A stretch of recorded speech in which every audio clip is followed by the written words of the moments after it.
Hello, Gary. Hello, Guy. You went out last night. I did go out. Yeah, I didn't go out. I just went out. Oh, out. Like Out. Well, you've we been used out to go for out. years. Oh, yeah. No, but I mean, you used to turn up, did you, Guy? It's not going to be a late one. That's right. I'm not having a late one. Used to say, Yeah, that's the one. And did I? which meant Yeah, it meant come 1 o'clock, all bets are off. I know. Yeah, it's terrible. It was Billy Connolly used to have this joke. He said, women must think that a pint is actually like 5 gallons because blokes will just go, I'm just going, or I just went for a pint, and it's like sort of 3 days later. I'm not sure if that's a sexist joke or not, but Yeah, probably, yeah, simpler times. I don't know. We'll have it's to more take a view on factual. that one. Yes.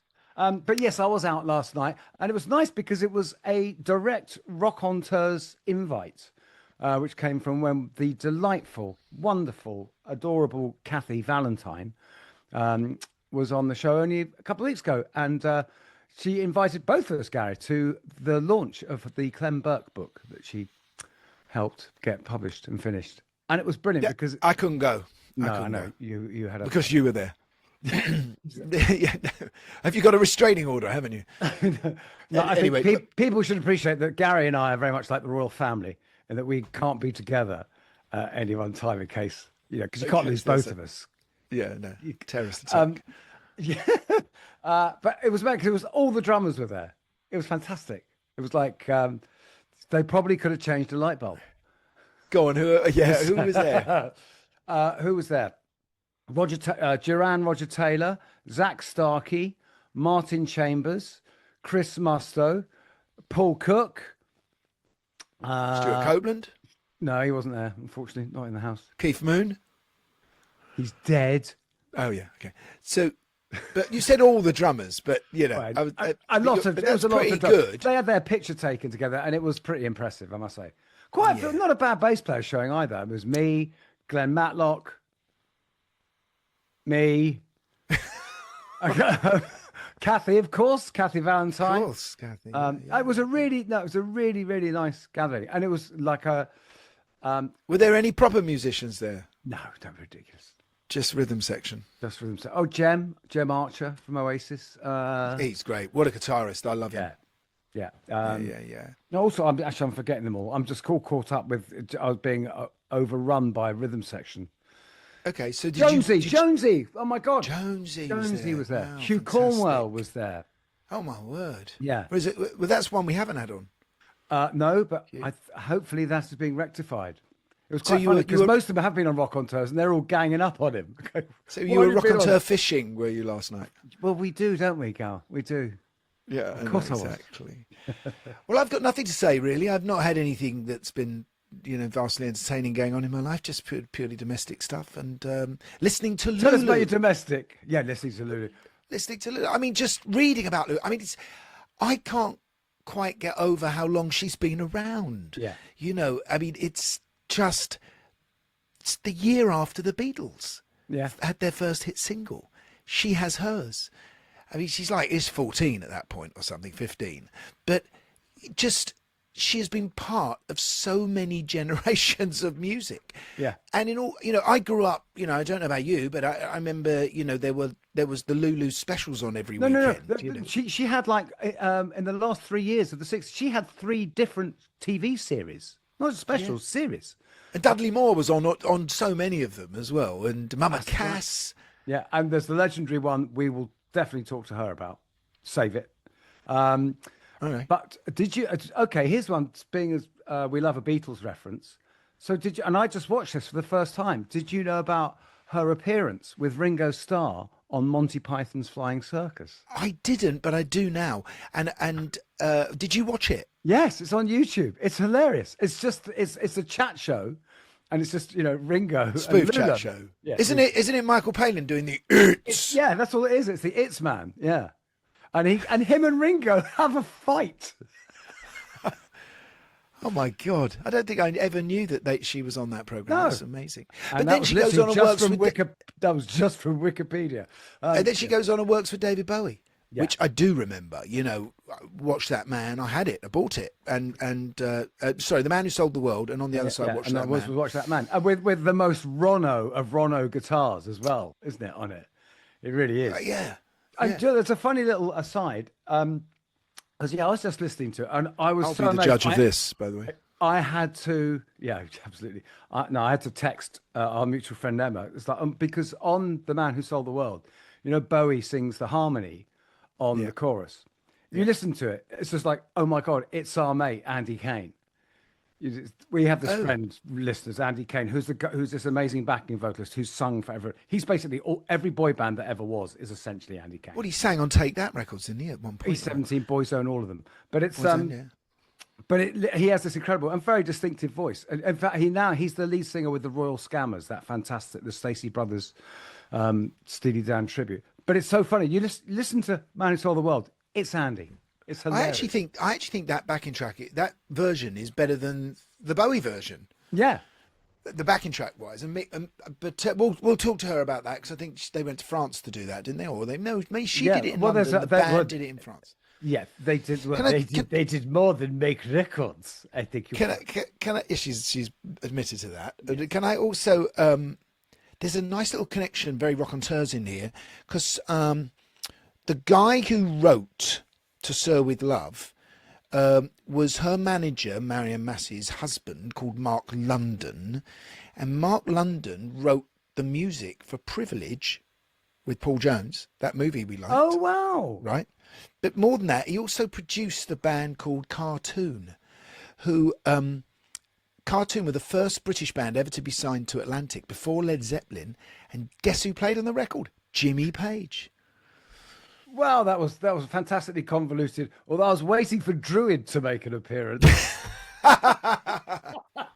I climbed out of that rabbit hole a few weeks ago. Thank you very much. Or a week ago.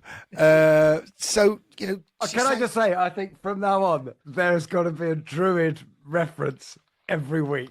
Well, I'd like to know what happened to the guitarist. If he could poke his head up at some stage, well, not from the grave, we hope, but poke his head up. And do you know those Druids? So hang on, this "To Sir with Love" I was just talking about, the famous movie, which she sang the theme tune. Yes. She sang the theme tune. It was the biggest selling single in America, 1967. Yeah. But on top of that, the backing band were the Mindbenders. Eric Stewart, 10cc. I don't know if Graham Gordon was on it, but he might have been. Wayne Fontana was obviously not singing on it, or he might have been.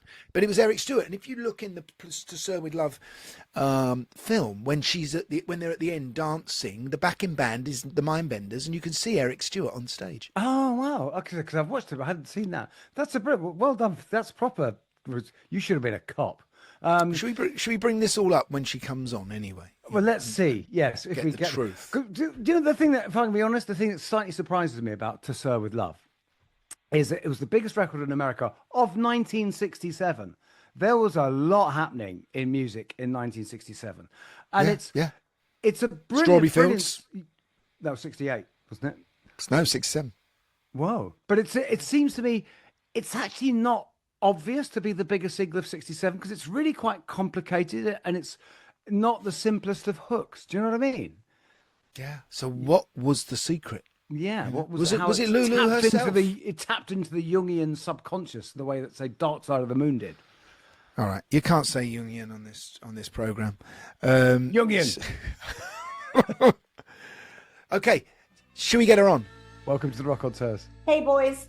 Hey. Hello, Lulu. How you so doing? nice Fantastic. to see you. So nice to see you, and so nice to be called a boy by you. Have you met Guy I am before? of that age where really most men are boys to me. Ah, Have you met Guy before? We have, guys. we have met. Yeah, we have. Yeah, I can't remember where we I went. can. I'll tell you later. Okay. Oh, he's saving it. And of course, we had a chat on your sofa about 10 years ago because I remember it was the year David died when I was doing that Mick Ronson documentary, and I came in. We had an interview at your place. Wasn't here. Mate, it was I'm in in a new your place. other place. It was your I other was place. around the corner. Yeah. Yeah, where Ronnie is. Yeah. Yeah, exactly. And but I I haven't sold seen my you for- house to Ronnie. Did. Which Ronnie? What a house that is. That's a Wood. couple of blue plaques coming there. No. Ronnie Wood. I'd had it with the 4 floors and the maintenance. Where, had which it. part of town? Where are? Is that Richmond or that way? No, this is Maida Vale. Oh, Maida Vale. Oh, So I'm now in off what they call, I think they call it, they do, I think. They call it the Formosa Gardens, which I never knew before I came. It's just got them, it's like, oh, I'm going to show you. Is this going to, it's not going to cancel. We've got, I'm going to show you because I am in love with this goddamn garden. That's why I bought. ah. What? Oh, you're coming back. Okay. So look at the, I don't know if you can see, 4.5 acres of garden. Oh, I know. The Oh one. my! I think what? I know the one. Yeah. Is that Alan Titchmarsh out there? No,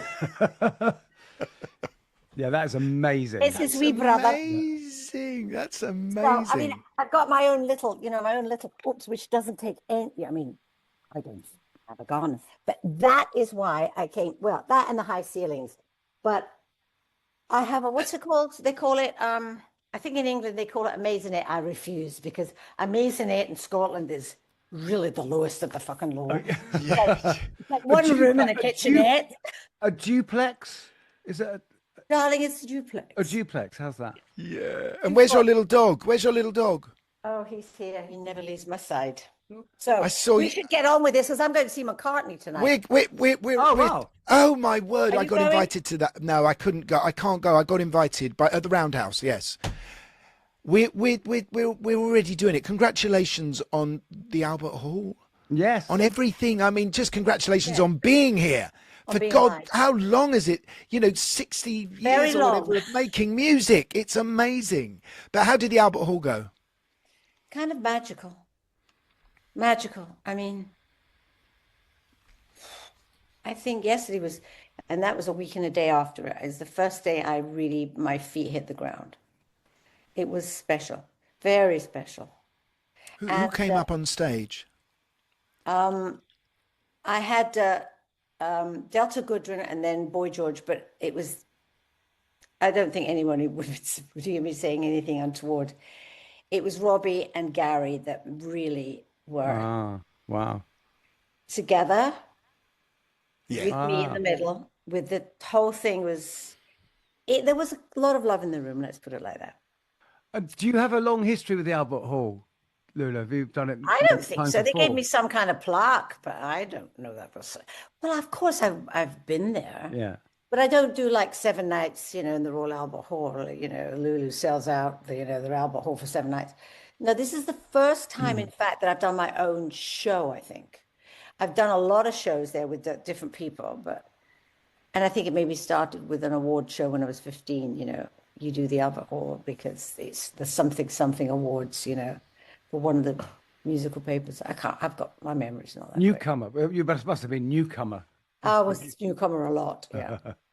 But it is over the years you've gotten these new waves of people that have come to love you. I mean, I bought the Watch That Man, the Man Who Sold the World record as a kid. I thought it was amazing.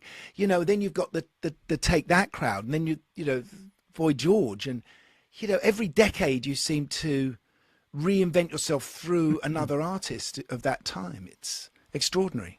That's fascinating. I never noticed that bit. Believe me, I forget everything. So when I come on stage and for instance, over the past 2 years, 3 years, I've done shows that have videos. I sing with Tina Turner because I wrote I Don't Want to Fight. Amazing. I do a Bond song, so we have a bit of Bond film because I did a Bond film. I do a duet with Bowie because I did a duet with Bowie. I do something with Morris Gibb because I was married to him. And he did a show with me just before he died that I didn't even want to ask him to come to do it as a TV show. And the director said, I think you should ask one of the Bee Gees, but specifically Morris, to come and do something with you. And I was like, oh, I don't know. And it wasn't that Morris and I weren't talking, we were friends, but I don't like asking people to do things for me. In fact, this was a charity at the Royal Albert Hall. So I really didn't ask them, will you come and do a show with me, for me? I felt easier about asking people if they do it because it was to support the charity. And I realized, you know, I want to give them an incredible show, but when things come up, I don't remember what I did. So you saying I've reinvented myself through other artists. I reinvent myself all the time. I don't ever get stuck, I don't think. Well, at least that's what I make the effort to do it. It's possibly why I'm still doing it, but I'm doing it because I love it, you know. That's the whole story. Yeah, And it's I do, amazing. you know, you have to do what you have to do. I don't sit around waiting for work to come. I make it happen. And I remember when I was young, I thought ambitious, to say someone was ambitious, that was like they were putting me down. Or if I heard that someone said I was ambitious, I mean, or I would never say I was ambitious. Of course, I'm kidding myself. Of course, I'm ambitious as hell. I'm still ambitious. It's ridiculous. Yeah, I but just, there's I don't that want to working stay class. in the same place. That's what I'm saying. You There's know, that like you working say, class thing, isn't there? Where yeah, if you're seen as ambitious, people want to drag you yes, back then. down. Yeah. I don't think now, and not when you've lived the life I've lived. No. I am now absolutely, I don't know if I'm proud to say I'm ambitious, but I'm honest, more honest to say that I am still ambitious. I think there's also an element of being in the 60s where, dare I say, it was just the sheer sexism towards women kind of getting forwards. I mean, I was watching Yeah, with I Marianne. think it was like, yeah, it was fine I for was a guy to watching, say it. yeah, I was watching the Marianne Faithfull documentary recently, and all these interviews with her in the 60s, and the stuff that people were allowed to say to women, it's just extraordinary. I Really, mean, they were you must have mean. had to, yeah. I never found, oh, maybe I never, maybe, I don't know, maybe they were mean to me, but I never got that. I mean, I can, with respect to Marianne, I can see why people would poke at her, Yeah. you know. You know, she got herself into a lot of trouble. For I sure. was always Miss Squeaky Clean. I know you were friends with Adrian Post though, because didn't Andrew Loog Oldham meet Marianne at That's right, Adrian's as opposed to 16th birthday. Yeah. birthday party? You weren't there, were you, Lulu? I might have been.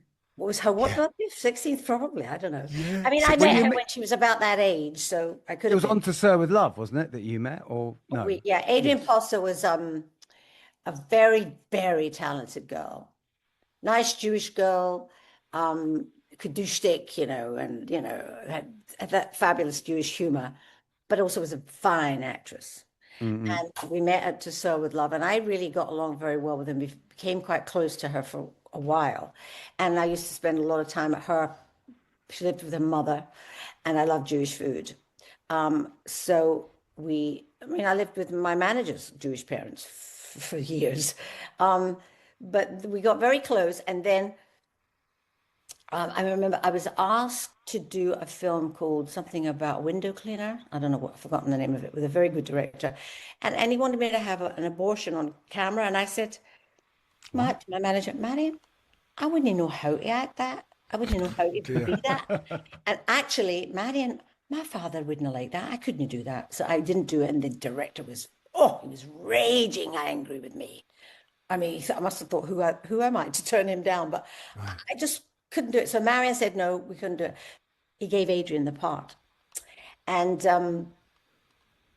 then we used to sort of like, I think she would like to have been a singer. And she could sing, but she wasn't a rock singer. It wasn't even a pop singer. She was more of like a show singer. But she could sing, and she could do anything. I thought she was just, and then I was going to say insisted, and I think I did insist. The BBC have her on my show every single week. I had a TV series. I'd have her on every week, and we'd do skits. We'd do little sort of songs together, like show songs. And it was incredible. And when I wanted her for the next show, the next series, they wouldn't have her. Ah, because we were talking about this. I had It Dudley was Moore instead every week. Yeah, I mean Dudley. that you had so much. Although Yes. I wanted Adrian, when they said Dudley, we could have Dudley, I went, well, okay then. You did this sheer amount of TV you did. You had so many series, didn't you? Yes, and over- you know, it's an interesting thing about those TV series because when I met Bowie, and Bowie said a few things to me that were, some I can remember, some I can share, there are some I don't want to, but one of them, which was, I mean, he blew my mind actually, because he said, something that I'd felt, and I never felt anyone else got it or said it, but I'd never articulated it. He said, the record labels don't get you. They don't get your voice either. He said, so I'm going to make a fucking hit record with you. And it was as if he saw me, he heard me. Because, you know, I was Marie McDonald, McLaughlin Laurie, and I used to talk like that. And I used to sing with my, you know, and I became boom, bang, a bang, boom, bang, a bang, with, you know, I became a product, really. I had to change my name. I had to change my accent. I had to change my attitude because I was a little too forthright. And I had to change the songs, kind of songs that, for me, it was about rock and roll, R&B. It was not a lot of pop. It was some pop. You know, if it was Bobby Darin, I kind of, Bobby Darin, I could see myself in Bobby Darin because he could do a little bit of everything. So I was able to change and sing Mary Poppins. And then, you know, any kind of thing that they do on Saturday night television. But to be honest with you, Lulu, I love Lulu. I love the name. I love that she was very successful as a young girl. And people like that happy clappy, you know, smiley, wily, you know, girly, girly. But that wasn't really me. So did you feel at times? Did you feel slightly oppressed by Lulu? I was like looking for frustrated by what I was asked to do, and I would deny if someone said to me, "Are you just a puppet?" I would have argued with them, but I kind of became a kind of. It was. So was that Marianne? Was that Marianne? Marion, Or was that, Marion, and the BBC and the record companies. It wasn't just one person. But Marion would say to me when I was crying, I don't want to sing. I'm a tiger. I don't like it. I don't like it. I want to sing, walk me out in the morning, July, honey. yeah. Walk me out in the morning, Dew today. I walked you out in the morning. I wanted to sing the darker stuff. But Marion was very smart, and her main body of friends were in show business. So she got all her information, her support, and her advice from that. And, you know, to be fair, Lulu served me because I've had such a long career. Yeah. And I may have killed myself or died to death trying to do what people didn't think I looked like, or just not get the hit records, which were the thing of the time. It became albums. But so Marion would say, you just do what they say, you'll get a hit and then you'll get the power. Well, that's not, if you've got any brain, even if you're 15 or 16, you go, I get it. Yeah. But Marion's husband, I was telling Guy before, Mark London, who co-wrote with Don Black To Sir With Love. Mark wrote the melody and Don, yeah. He also produced Stone the Crows, didn't he? And that band Cartoon I was telling Guy about, Yes, you know, yes. with Jimmy Page. Of course, you know, Stone the Crows. I mean, Maggie Bell, you know, she was like a friend, you know, she was a friend of mine, and but I was short. People call me cute. I hate that word. Actually, I don't hate it now that I'm 77. I think it's, it is what it is. It was what it was. And I enjoyed the success. You think I didn't? I'd be fooling, you know, I'd be lying. But I did sort of tell porky pies because I had to keep the image and do the stuff that the record labels wanted. But that's why Bowie, when he said, no one ever said that to me. I would cry when I was angry because I was told not to be angry. When I give one of my guitarists a shove after being on stage one night, what was that? You watch your feet the whole night. The people have come to hear you. We've got to give them, because I have to ring a song out and I have to give 150% or I haven't done it right. I'm crazy. Yeah. But so I had this thing with my guitarist who I'd known for years, and Mary went, oh, you can't do that in her best Holland Park accent. You can't. People are watching you. So I was like, and the boys were laughing. I was laughing. But then I kind of go, oh my God. So that couldn't be me. Sandy Shaw had some very powerful woman manager. I've forgotten what her name is now. She also ended up Evie with something. Evie, wasn't it? Yeah, She very. managed Adam Faith as well. Yeah, Oh, bums on okay. seats, bums on seats, and she was very old school. Go on, Because, Guy. brother, I was going to say, if the fact that you had a woman manager, if that was kind of trailblazing, but then again, in the theatrical world, that wasn't so unusual. But talking about being Lulu, she said she came up with a name, didn't she? She said Did. she's a right She Lulu said of a because they girl. thought I was What cute. is a Lulu? What is a Lulu? It's in the dictionary. Is it? Every Now dictionary. probably is this you? Well, it's got a different, slightly different, but it means something is. I think there's one of them is like, I don't know, something unusual, spectacular, unusual, special. Meaning that Lulu sort of makes a kind of an impact. I Yeah, think but was it? it's like Yeah. you can Yeah. talk about it in a negative tone because it's an American expression. You Right, could because say so it was in common parlance, is I guess. in is the word. America. In But America. what it right. became was a brand. That's what it became. And even as for me, as slightly younger than you, but growing up, your name was such it became, I knew exactly who That's it what was. was It clever wasn't about Diane Yeah, or yeah, yeah. someone, was it? Yeah, that's what was clever about Marion. Yeah. And Marion was clever in many ways, but Marion wasn't, she didn't come from my background. She was a soprano.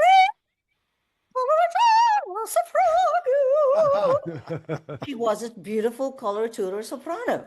And I was, even though I had the range, that's not the music I knew. I mean, for me, I would play Ray Charles singing the blues, and my father would say, "Oh, for Christ's sake, that man's still moaning." I loved it. I loved it. It's the blues. I loved it. Even as young as I was, and that's what Mm. I leaned towards. And can you see how I was taken away from it? So I have been trying to find, and really it's only when I went into recovery from being an alcoholic, and I really started doing a lot of therapy, that I analyzed what my troubles, well, not all of them, but some of my troubles were. And is that felt like I was and I was taught to be secretive as a child. So that helped me not to be I was never myself. And it's not that I was trying to be, to take you down the wrong road, but I wanted to protect. Marion said, don't do that. And now I'm Lulu, and Lulu is, Yeah, yeah. But did Lulu could that be a sort of a persona to hide behind in a way? Was there some protection in that? Of course there were. I mean, I was thrilled. I mean, I think Beyonce is quite a lady. I mean, she is just an exceptional human being. And when she started to talk about Sasha Fierce, I totally resonated, of course. And I love Lulu, but she's for the spotlight. Mm-hmm. You know me. And, in fact, my book, I have a friend called Gail Federici, who is one of the smartest women I've ever met. Anyway, Gail said to me, you have to now write a book and you have to tell the truth. People think they know you. Nobody knows you. And I went, really? And she explained it to me because she watched me and she's smart. And she said, no, nobody knows. So in the book, the memoir that I did last year, I wanted to call it Who Knew, because it's a very Jewish expression. Who knew? Who knew? Yeah, yeah. Who knew? And it's not new, it's new. Who knew? Yeah, yeah, And, yeah. and it was used by, what's her name now, that marvelous blonde actress? She married the guy who ran Estee Lauder. She was married to an Irish actor, Gabriel Byrne. Ellen Barkin. Oh, yeah. Ellen Barkin. I did the Sting and Trudy, the Rainforest gig in Trudy Styler. New York. And I was singing River Deep Mountain High with Ellen. And afterwards, somebody stood up and went, Lulu, who knew? Who knew? And you thought, who knows? Everybody. And the audience was laughing and applauding and screaming, and it was so fun. She came out, she said, I have to apologize. That was my brother. She said, but we were just saying to each other, where has she been? We haven't seen enough of her. So, that was going to be the name. And it was decided by, I don't know who this, anyway. It became a different title, but the actual title of the book is about me saying who I am. Do you feel liberated? I'm an alcoholic in recovery. And the thing is, nobody knew, because I'm obviously expert at keeping secrets if it's really important. Yeah, yeah. So But I had do you so feel much do you feel shame do you feel liberated, Lulu? Does it from make doing you the feel book. different now? I Now just you've feel, said it. I just feel like, yes, I can go say to you, fuck off. Yeah, it's fine. Yeah. Or it's not that I just want to swear, which I've only started doing since I've become older. We're As a young shocked. kid, We're absolutely shocked. Can I just say yeah, we're of yeah, we're course you thrilled. are. Yeah, yeah. Shut up. But when you did that recording with Bowie, were you nervous? I mean, he's the biggest star in Britain at that time, isn't he? I mean, and he's quite He a was the hot persona. potato for sure. He was the hot potato. There was nobody that was bigger than Bowie. And my brother and I, who he made me sit and listen to. In fact, I laid down in his new flat because there was no furniture on the carpet. He had a carpet, and we listened to the Hunky Dory album. That was my first real understand or getting to know Bowie. We listened to it about 6 times or something like that. And so I was a fan. I really appreciated this guy had something like everybody else did, but it was quite early on. And then I met him a couple of times, and he was always Mr. Charming, because he could go, hello, oh yeah, or you could do, Yeah, hello, he's very charming. Yeah, yeah. hello, how are you? Yes, he's a chameleon.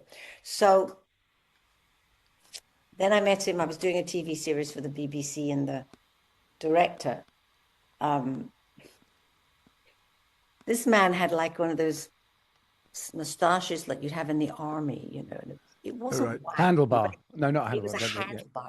It was a handlebar, but it was thick, sort of stuck out, and brill creamed hair, and he wore a waistcoat and a kind of all his color. He wasn't a fashion item. And I think actually John Ammons was his name, and he used to smoke a pipe. So we're sitting in the lobby of a hotel in Sheffield talking about the next series and what we're going to do. And in walks this absolute, been up all night, ashen-faced, vision, but like, what the hell? No eyebrows. And he was all over the place. He looked a mess, but he didn't care. And Proper 70s rock and roll. well, he was David Bowie. Yeah. Nobody like that. There is no one else like that.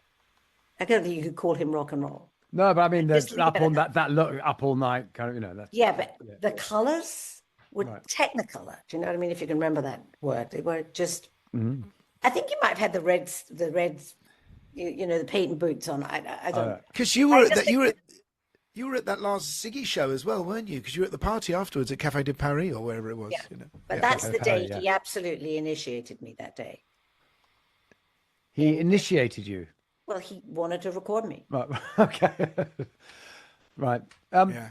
You've spoken about his thighs. Into his lair, if you like. Yeah. Yeah. Or spicy. Sorry, Guy, what were you saying? Well, Lulu has mentioned his thighs in the past. I don't know. Yeah, him and Naomi Campbell have got the most fabulous thighs. They're very muscly, but they're very long and lean, and they're just. You look at her thighs and take a picture of Bowie. It's like, oh, same thighs, slightly different. Separated at birth. But this duality of yours, this fight between what you feel, presenting your gift in the best way, but then with Marianne saying, let's do Eurovision Song Contest. Part of you being wanting to be yourself. The BBC that said that. Yeah, was you going to Muscle Shoals and working with Jerry Wexler? I mean, that sounds Tom Dowd, yeah. amazing. I started to kind of kick out of the bag that I was locked in, or the box I was locked in. And that's why we finished it finally, Marion, because she said, everything I suggest you to do, you don't want to do it. I said, because it's the same old thing. But the moment I thought I was going to really hit my stride was when my 3 years were up with Mickey Most, having hit after hit after hit after hit. Damn him. And I could sing 6 of those songs and you'd go, I don't know them. Yeah. That's how I feel about them. I don't know them either. Was Jimmy Page on any of those? And Jimmy was on Jimmy was on the ones at Decca Yeah, first. it's All right, because okay. It Mickey was was. when I It was was. with He was. Mickey. Yeah, Zeppelin When was Jimmy already Page happening was then. a session player. So he did a lot of these things at Decca. Yeah. And that's before I went with Mickey. And in fact, Burt Burns was the first person I ever worked with from Atlantic Records. Burt Burns and I thought, actually, I thought that was my first step up. For sure. Because Yeah. I did with him, and Jimmy played, he played guitar with a little tiny fuzz box, he called it. That's right. One of the first ones. Yeah. Well, I think we had the track? first. What Farted. It track just farted. It went. We're all going, oh my God, that's insane. Yeah. What song was that, Lulu? What song was that? There were several. Here Comes the Night was one of them, and my version was not as good as them because Bert did them both. Right. Bardo. And I hated Van Morrison because he got hit with his. I don't hate anyone, but I was like, No. Anyway, no, the Glasgow girl inside me just went to buff him one. And we did, I tell you what we did with Jimmy, where he really used the fuzz box, is a song that me and Bert did as a duet. You told me that you love me. And Jimmy would go, you said that your love was true. Now in the world could you love me, baby? Loving my best friend too. He'd go, it ain't no good. I'd go, it ain't no good. I think it was Carla Thomas and her father Rufus that made it originally.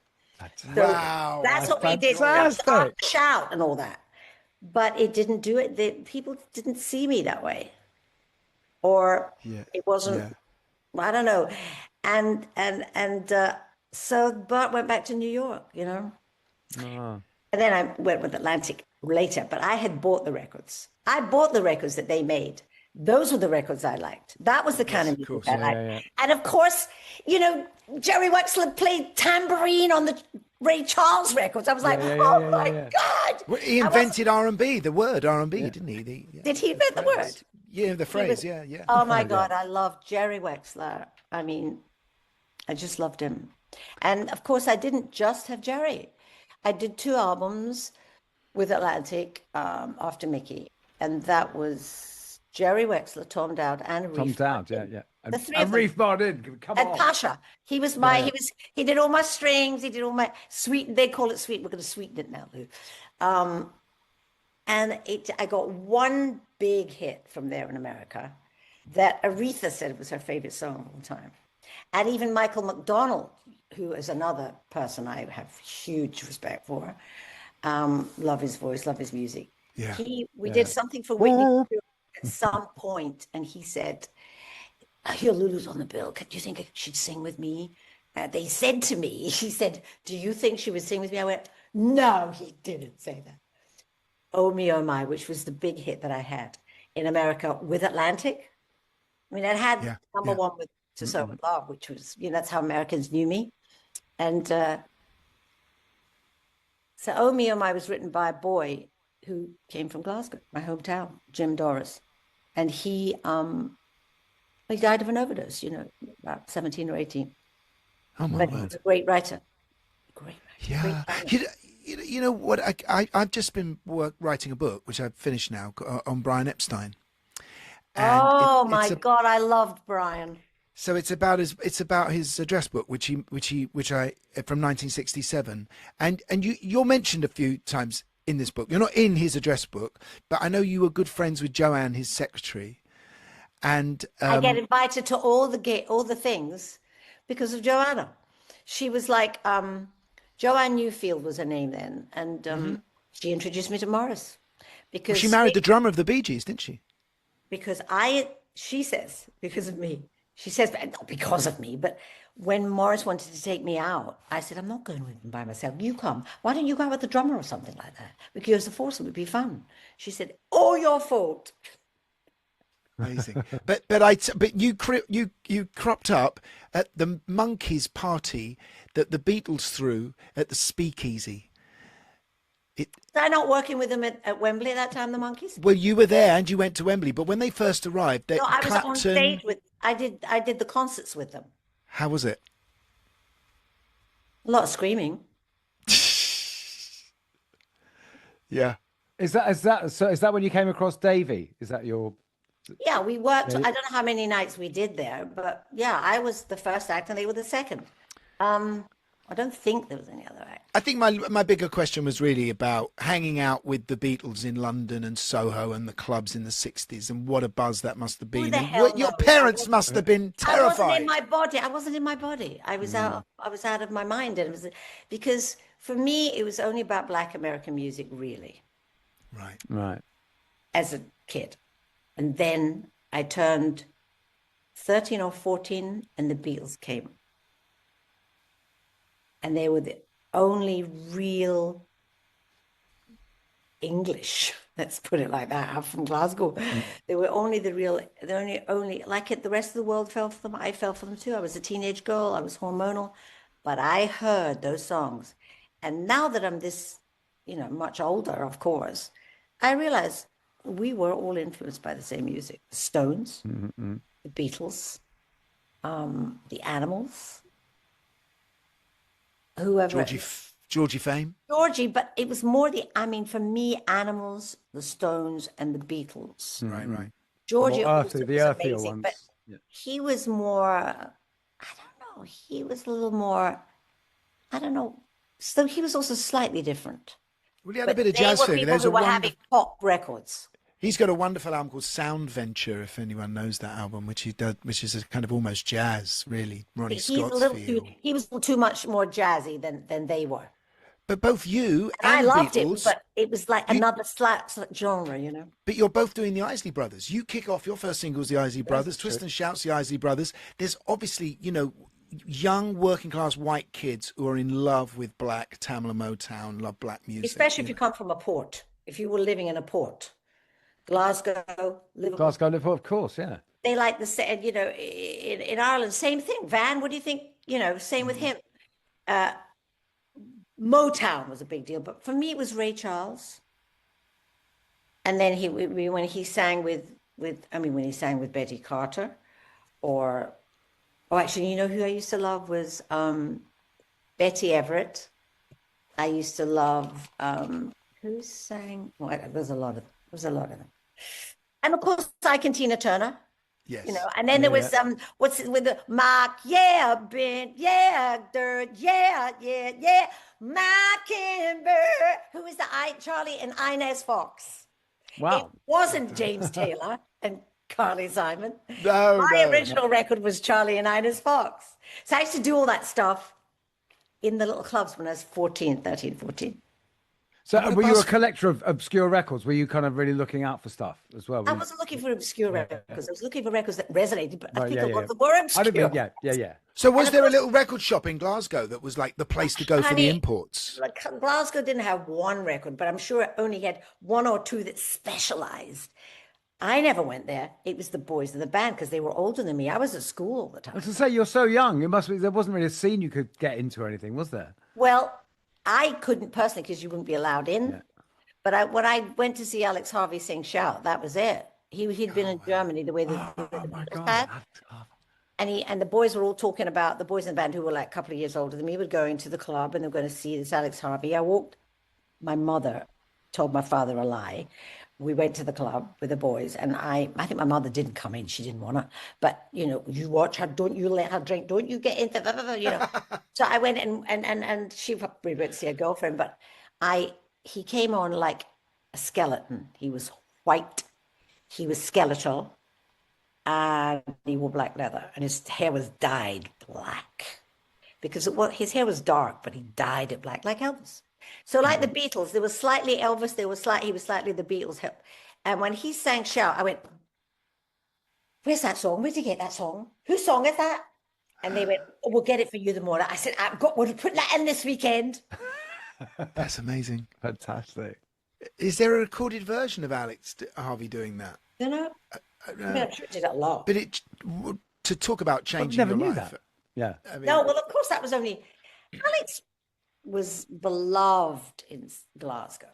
No, we all loved him, but later, he was the thing But he that was never something quite else happened. later. Yeah, but it's the thing that never quite happened. Everybody, Let me put my hands on you. Rock and roller. Yeah. He was a rock and roller. He became a You mentioned loving You mentioned loving Ike and Tina Turner. What a thrill that must have been for you when I you end went up to see writing a them. song for her. I went to see them in one of the, yeah. I mean, how did we find out that she wanted to do I Don't Want to Fight? I mean, Billy and I wrote it with a friend of ours. With Steve Dewberry, Yeah. who And used he to have was the always studio opposite me in the townhouse. He's Oh, did always he? So I knew Steve really well. he was always desperate to be in. I don't think he'll mind me saying this, but he might not like it. That he was desperate to be in Sade's band. I mean, he just loved her and he wanted to be in that band. And so I think he was a little bit not showing, I don't want to say showing off, but he wanted to show her how good this was. So we did the song and he took it straight to Sade. And I don't know, she may have used him. She may have actually used him. I don't know if she did, but anyway, she said, I know who this song is for. At the time, she was managed by, what's his name? Managed By the same managers. Australian guy used to do Olivia Newton. Roger. Oh, it was Roger. Roger. Managed by Roger. She took it to her manager because they were desperately trying to find a single because they'd done the film, her autobiographical film, and they were looking for a single, and she hadn't had a hit for a while. And this is a moment for a song to fly over all that PR, all that force of all the film company and everything. Because people say to me, I don't know why you gave it to her. You should have done it yourself. I said, are you crazy? well, But people don't think that way. I think that way. no, that's paid for the nice pictures I'm looking at. Yeah. That's paid for the nice decorations. I originally wrote it for Tina Turner. So the next thing is I hear Tina Turner says, this is the story of my life. And I'm like, bitch, Oh, wow. my story. No, I didn't. Can you imagine saying that to Tina Turner? You have your freaking mind. But I was thinking, how funny. That's, I think, obviously we all do the same thing. Oh, that's my story. That man is singing my story. That woman's singing my story. Yeah. That's what how it art works. That's Yeah, what yeah, she yeah. got. Yeah. Bless her heart. And I was like, she did it, and then it was a worldwide hit. A Grammy nomination. So sorry. Go. No, if you got something, I've got a bit of a left turn, but so if you want to finish up here, Gary. No, go on. Well, I was talking about iconic performers like that and iconic performances. I'm just worried that we might not get to this because it's a bit of a left curve, which is Jimi Hendrix on your TV show. Oh, left curve. I mean, to have Jimi Hendrix on your Sorry TV to show. blow burst your bubble. Not at all. It was a major moment in my life. Yes. Oh my God. No, but one of the most iconic things to ever happen on TV. I mean, amazing. I know. And him doing what he did, and It's just but that's what I just spent a left turn from we're going somewhere else. So Lulu, tell the story. Tell us the story. For me, Tell the story. honestly, oh my God. Well, I mean, I went to his I'm sure I went to his first performance. Where was his first Bag of Nails. performance? Bag of Nails. Bag of Nails. I think I was there. I went to, I saw him a lot. And I especially remember because you're talking about Brian. When he played at the Savile at Brian's. Brian bought the Savile.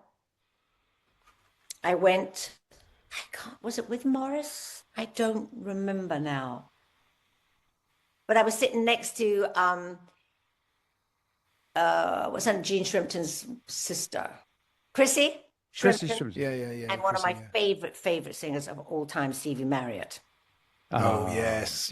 We love Stevie Marriott. So, I mean, Stevie was my little friend, we were all friends. That was the faces were, the faces, and never mind the faces. Oh, I'm going to jump now onto Rod. That Rod Stewart was one of the greatest performers ever in the whole world of history of music. Not as good as a wing, and when his solo album came out at the same time, that was just amazing, life changing. Anyway, still amazing. But so did you go? Because the Small Faces had that little house that in Pimlico, didn't they? They all shared. Yeah. I don't know if I ever went there. All right. Okay. I didn't even know about it. That's what I'm thinking. Oh, sorry. I forgot a lot. Anyway, but you are absolutely right, Jimmy. I think everyone was there. I can't remember who exactly, but it had to be like Clapton, and he was always there. And Townsend. Led Zeppelin, and everybody was there. Anyone who could look at it. And another favorite person of mine, of course, is another Steve. When I went to, see if you can tell who this is. Oh, no, Spencer Davis. You remember Spencer Davis? Oh, yeah. Yeah, of course. Yeah. Winwood. I mean, Yeah. Stevie Winwood. When I heard, because Stevie's exactly the same age as me. So I'm 15. I mean, I'm sorry, I'm jumping. You're getting me I love excited. it. No, jump. Jumping. So the Jump love and is shout. I think we were doing Thank Your Lucky Stars or something like that for Shout. We wanted to get a curry. Of course, Birmingham, you get a curry in Birmingham, best curries ever. And then we were told by the people who were looking after us in Birmingham, you got to go to this club. And it was like, I can't remember the name of the club, but it was kind of like a cavern. It wasn't the cavern, of course, that's in Liverpool, but it's like a den. You went down, it was like, ooh, damp. And all I could hear was, Georgia, Georgia.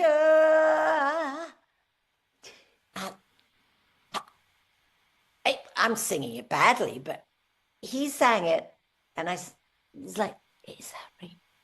Is that Rage? What's that? What? It's not the record. What is that?"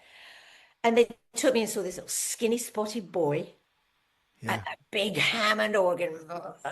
Yeah. Oh man. Oh my God! I thought I'd died and gone to heaven. And he's 17 Ray or was something. my 16, man. Ray or- was my main man. Yeah. Yeah. Oh, well, so anyway, Jimmy goes on your show, doesn't he? And he starts off. Back to Jimi Hendrix. And he So starts it's on the off show, because another you're not going story. to. You tell it, Lulu. You take yeah. You tell it. Why don't you tell it? I don't stop talking. He starts He goes on stage, doesn't he? And he's doing Hey Joe, I Hey think. Joe.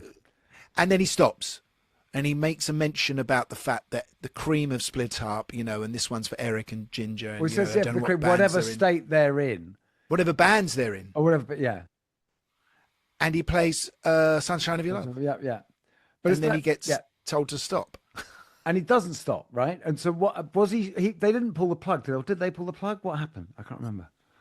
I can't remember if they pulled the plug or not, but the fun thing that I remember, the part of it, you're absolutely accurate too, that he did, but I may just embellish it. You don't do that at the BBC. No. In those days, you don't do anything wrong. You do what you're told. That's why I did the Eurovision Song Contest on my series, because I was told.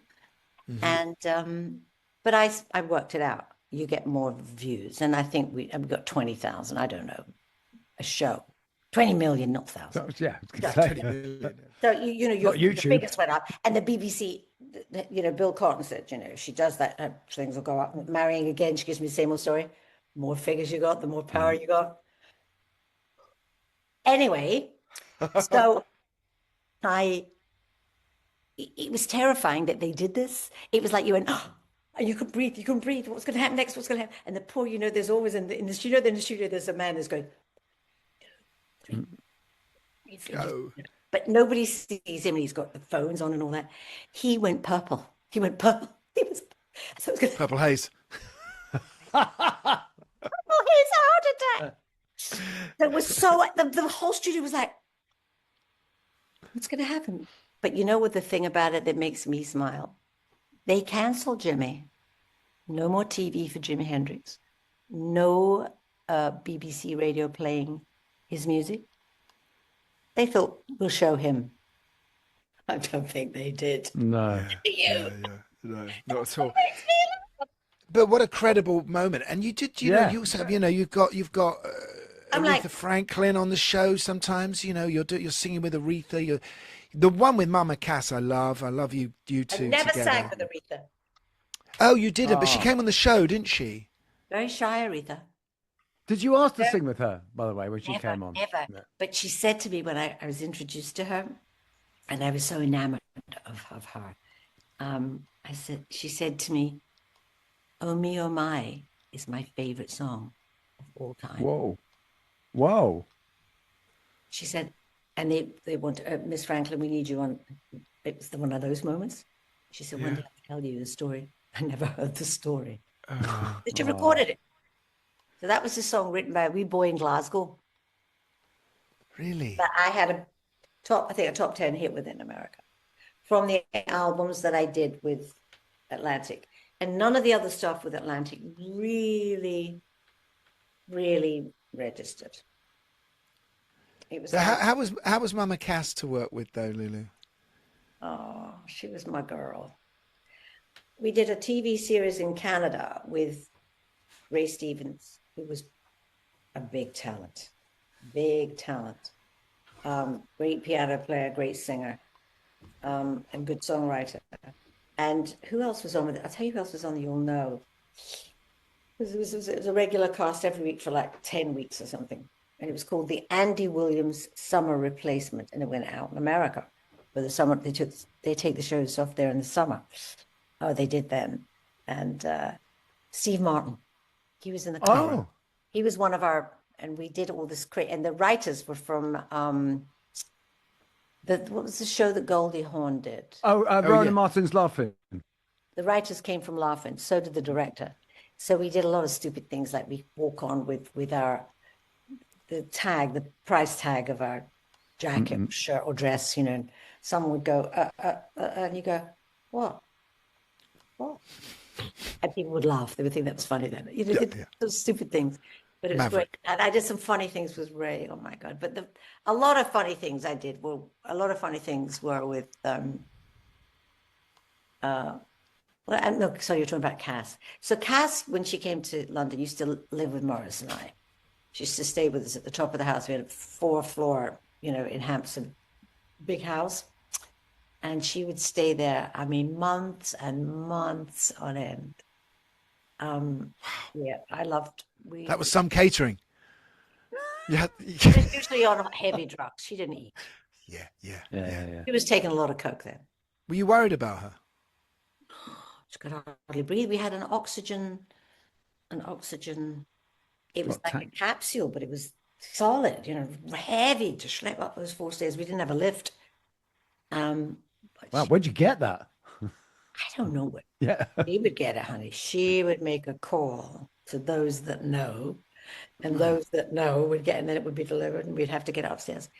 But Cass was a kind of a divine soul, got caught up in being a big star, pop star, and that it's a dangerous place to go if you don't have good. It's hard, it's hard to be so successful and to keep your balance and be grounded. Hard. For sure. Yeah, and there's too many temptations, etc., etc. And then she had health problems, her weight and everything. We should jump forward. You actually did sing on stage with Rod Stewart in the end, after all those years. I did. I loved just being up there with him. I mean, you think of Rod and you think of Elton. You think of Elton and Rod together. I mean, they were insanely brilliant together. And my brother and I, we loved Elton and we loved Rod. They had personas on stage that were totally original, one-offs. No one's ever Isn't it funny that when you did the competition to choose what was going to be the song you would take to the Eurovision Song Contest in '69, when Boom Bang a Bang was won, one of those songs was sent in by Elton John and Bernie Taupin. Yeah, well, they weren't known really. They were just about to break, I think, then. And of course, it was, I can't go on living without you. Oh, no, my love. Da, da, da, da, da. I can't go on living without you. Oh, no. I mean, I loved it. And I say to the audience, my audience, when they come to the shows, you are the ones that chose the winner. If it would have been left to me, I would have chosen something else. And we would have lost. Because that is Eurovision, I can't figure it out. Can you? No, I only recently found this out that I always used to puzzle me what the joke was. All the songs are boom, bang, a bang in a box with a biff, boom, bang, bang. And some pointed out it's because the vast majority of the audience don't speak English. So, of course, you want bang, boof, bing, bang. Not when great bands have done the journey. It just is the audience likes. I don't know. I'm trying to tell you. I know. I don't know. You're probably right. I just don't. Can't figure it out, and I get really annoyed that we don't win these days. I just want to say one more thing about the past, and which I was speaking to Guy about earlier, that the Mindbenders were the backing band, weren't they, on To Sir With Love, and that was Eric Stewart. You was going to go on and do 10cc. I don't know if Graham Gorman was part of it at that point, but did you ever meet? You met them, of course, because they play on stage, don't they, at the end of the film? I hung out with those boys a lot before To Sir With Love. Oh, did you? You know, when you're doing the rounds, you're doing the rounds. In the 60s, it was like it was a lot smaller, wasn't it? It was smaller, yeah. And we were all sort of similar, you know. I think it was really before a lot of university boys came in, you know, like the arty ones, you know. Yeah. The early 70s, that would have been. The Genesis. From 62. Well, they were all art school boys before, yeah. Yeah. You know what I mean? It was just different. I mean, look, Jagger is no slouch, but you know, he's smart as a goddamn whip. But yeah, it was like a cottage industry in a weird way. All, and we all did the same promotion. We were on the same TV shows. I used to have to get up. You'd have to get up at 6 a.m. to get to the BBC to do a sound check at 8 o'clock because you were on live at 9. I'd be going in, the Beatles would be doing a sound check, or the Animals, or the Kinks, or another great band. Oh yes. I mean, it feels like it's never ended, does it? Last week, you're playing the Albert Hall. Tonight, you're going to see McCartney, who's a #1 record at the moment. Mick Jagger, the Stones album's coming out next week. That's going to be #1. I mean, it's still going. I'm making an album too, which is very exciting. Oh, fantastic! What's that going to be? Can you tell us about it? Very exhausting, but I wouldn't change it for the world. Can you tell us about it, or? Yeah, I'm doing with a guy called Brian Rawlings, who is he's like, they don't make men like that anymore. Yeah. I know Brian Rawlings, yeah. Real record man. Yeah. And my brother and I have written a couple of things, and Brian's come up with a couple of things. The first track off the album comes out, I think, in 2 weeks. Oh, wow. Okay. Yeah, What's it called? Are you allowed to... It's the name of a song that Billy and I wrote, Let the Girl Sing Out. Very apt. It's a song that we wrote because Jessie J was very complimentary about me on Jules last New Year. And she said, and Jules was saying, what's your wish for the new year? Did you make any resolutions? La, la, la. And she said, first of all, I want to say that woman over there, me, because of her, women like, and she and Olivia Dean were sitting together, excuse me, and she said, we can sing out loud and proud. So we wrote a song around that. Because of you. Fantastic. We started it about me, but it's an homage to the girls. Let the girls sing out. And isn't that lovely? You're still writing with your brother. Yes. Come a long way since we're a couple of swells. Oh, don't you go into my past like that. I saw that. I saw that on your This Is Your Life. It's wonderful. But the new single is a dance track. Okay. And it's called I'm in Love Again. Lulu, good luck with that. Thank you so much for coming on our show. And you've got your own podcast as well, haven't you? Are you still doing that? No, you're not. Too many other things going. But Too many. I think I'm going to get back to it. Because I know that you sort of said it was your last tour about 2 years ago, but you're still going. What? Not touring. Yeah. No, you're not touring. Just playing gigs. Doing gigs. I'm at Henley, I think. Not next week. You got a bunch of things. Oh, is it the festival? Is that I've got part to of the be festival? reminded, Henley. I've got to be reminded. You know, you got a gig next.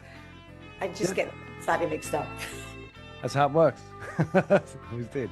Absolutely love having you on. Thank you so much. Brilliant. Thank you for having me So on. brilliant. I'm glad we finally got down to it. Yeah. Yeah. Sorry, it was a long time. Yeah, it happens. Really lovely.